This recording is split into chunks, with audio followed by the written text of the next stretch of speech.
भेट दिलेली काय सांगा? मला ही बातमी मी टीव्हीवर पाहिली आणि ही जी काही वाऱ्यासारखी बातमी आता अख्ख्या महाराष्ट्रात पसरते, मला अनेक लोकांचे फोन यायला चालू झाले आणि मी ताबडतोब आमच्या उल्हास भोईर यांना फोन केला आणि सांगितलं की तुम्ही सगळे तिथे पोचा, मी पण येतोय. आता इथे आल्याच्या नंतर त्या मुलीची जी काही शारीरिक परिस्थिती आहे त्याच्यावरनं ह्या माणसाला शोधून मारलं पाहिजे, कारण त्या बिचारीच्या ऑलरेडी जीवात काय नाही आहे आणि ज्या पद्धतीने त्यांनी तिला मारलेला आहे तो माणुसकीला कालिमा फासण्यासारखी ती गोष्ट आहे. आणि म्हणूनच आता आम्ही तिला पाहिलंय. खरं तर तिला हॉस्पिटलमध्ये ऍडमिट करण्याची गरज आहे, कारण कालपासून ती त्याच परिस्थितीच आहे, त्याच कपड्यांमध्ये आहे. तिचं एवढं छातीत पाठीत एवढं दुखतंय की कालपासून तिने कपडे देखील बदलले नाहीत त्या मुलीनी. सो त्या मुलीला आता आम्ही हॉस्पिटलला ऍडमिट करतोय आणि तिची पुढची जी काही मेडिकल हॉस्पिटलची जबाबदारी असेल ती आम्ही महाराष्ट्र नवनिर्माण सेना म्हणून ती जबाबदारी उचलणार आहोत.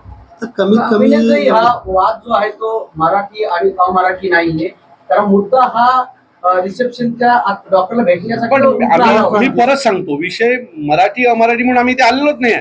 एखाद्या मुलीला असा मारू कसा शकतो, अशा पद्धतीने मारतात. आणि त्यांनी काय सांगितलं तिला, त्या मुलीने त्याला काय सांगितलं, आतमध्ये कोणीतरी आहे थांबा, याच्यावरनं असं मारतात. एक तर त्या मुलीकडे पाहिल्याच्या नंतर तिला मारावं का किंवा तिच्या हात उचलावं का हा प्रश्न आहे.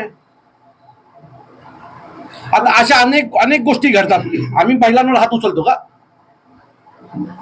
या प्रकरणामध्ये मनसेने उडी घेतल्यामुळे खरं पाहिलं तर मराठी अमराठी हा वाद. मी परत सांगतो, मनसेने उडी घेतली त्या मुलीसाठी. एखाद्या मुलीला अशा प्रकारे मारणार असाल तर मनसे सतत उड्या घेत राहील, आम्ही शांत बसणार नाही. आणि अमराठी मराठी हा विषय, जर एखादा बाहेरनं आलेला मुलगा आमच्या मुलीला अशा प्रकारे मारत असेल तर आम्ही का गप्प बसायचं? आता आम्ही एखाद्याला मारलं तर ते युपी बिहारला बसून त्यांचे राजकीय नेते ट्विट करतात ना त्यांच्या लोकांसाठी. आम्ही आमच्या लोकांसाठी यायचं नाही का? आम्ही आमच्या लोकांसाठी बोलायचं नाही का? त्यांना जर वाटतं 1000-1200 किलोमीटर लांब राहून की आमच्या एखाद्या पोराला त्याची चुकी असताना मारलं, ही तर पोरगी आमची आहे, आमच्या शहरात राहते, तिच्या शरीरात काय नाहीये, तिला आई वडील नाहीयेत, 3 लहान बहिणी एकत्र मिळून काम करतात आणि स्वतःचं घर चालवतात. सो अशांसाठी आम्ही उभं राहायचं नाही का? जर युपी बिहार मधनं त्यांची लोक जर त्यांच्या लोकांसाठी उभी राहणार असाल तर ही आमची मुलगी आहे, तिच्यासाठी आम्ही उभे राहणारच.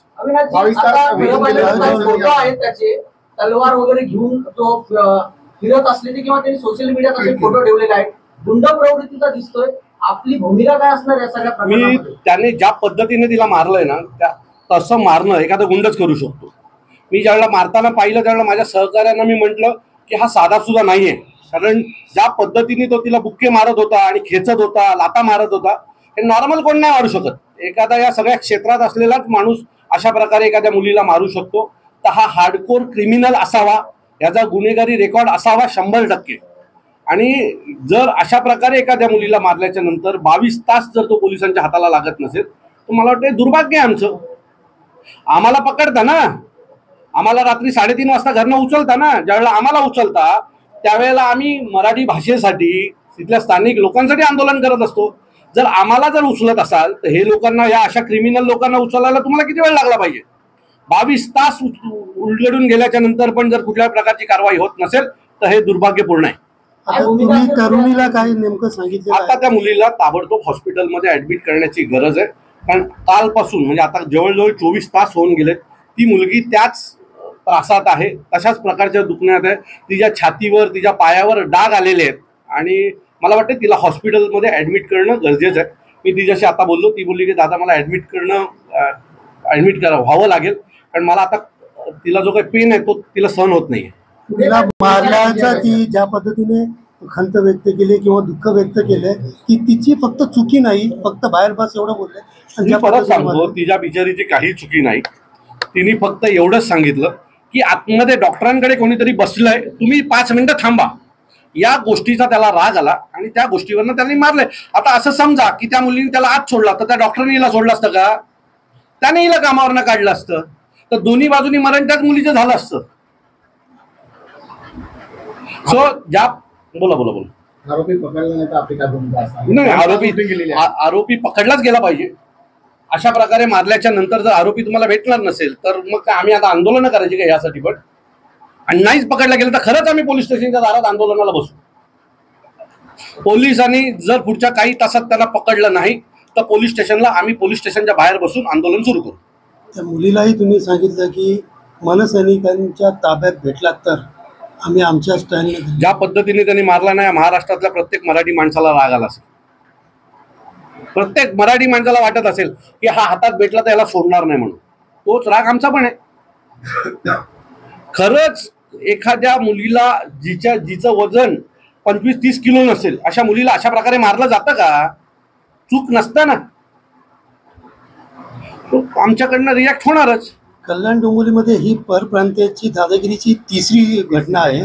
पहिलेही अशा प्रकारे देवपूजा असेल किंवा सोसायटीची सत्यनारायणची पूजा असेल आणि आताही ही प्रकार घडलेला आहे. या सगळ्यांकडे आता मनसेकडनं कशा प्रकारचं. मी तुम्हाला सांगतो, याला जबाबदार इथले राजकीय नेते. त्यांना त्यांचा मतदारसंघ टिकवण्यासाठी त्या लोकांनी या लोकांची भरती करून ठेवलेली आहे आणि त्यांना असं वाटतं की हे मतदान आम्हाला करणार, आम्ही निवडून येणार आणि म्हणून यांना आसरा देतात ती लोक. आणि त्यांच्यामुळेच, त्यांच्या लाचारीमुळेच हे लोक इथे माजलेले आहेत. त्यांना माहिती आहे की आम्ही इथे काही केलं तरी आमचे राजकीय पुढारी येणार, आम्हाला वाचवणार. त्यांना काही फरक नाही पडत की तुम्ही कुठल्या मराठी माणसाला मारला, कुठल्या गरीब मुलीला मारला. त्यांचं काही घेणं देणं नसतं. त्यांचं घेणं देणं फक्त मताची असतं. आणि त्या राजकीय नेत्यांमुळे आजची ही परिस्थिती महाराष्ट्रावर ओढावलेली आहे.